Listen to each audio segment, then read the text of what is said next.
আসসালামু আলাইকুম বন্ধুরা, এই যে ইফতার ভাজা শুরু করে দিলাম।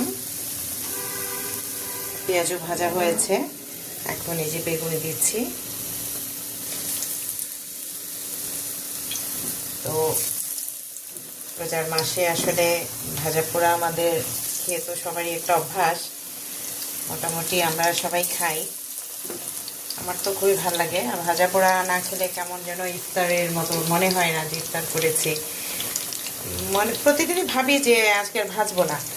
হ্যাঁ, আসলে আল্লাহরই একটা অশেষ রহমত যে ভাজা পোড়া আমরা, দেখেন এই রমজান মাস ছাড়া ভাজা পোড়া কিন্তু আমরা খেতে পারি না। এমনিতে একদিন দুদিন খেলে অবস্থা খুব খারাপ হয়ে যায় অ্যাসিডিটিতে। আর রমজান মাসে আল্লাহ পাকের অশেষ কি রহমত, এত খাচ্ছি আমরা, আল্লাহ 30 দিনই খাচ্ছি ভাজা পোড়া, এত এত খাবার, কিছুই হয় না আমাদের আলহামদুলিল্লাহ। শরীর ভালোই আছে, রোজা থাকতে পারছি আলহামদুলিল্লাহ। তো যাই হোক বন্ধুরা, আপনারাও নিশ্চয়ই ইফতার আয়োজন করছেন সবাই। তো সবার জন্য শুভকামনা, দোয়া, ভালোবাসা। ভালো থাকবেন, সুস্থ থাকবেন, সুন্দর থাকবেন। আল্লাহ হাফেজ। আসসালামু আলাইকুম।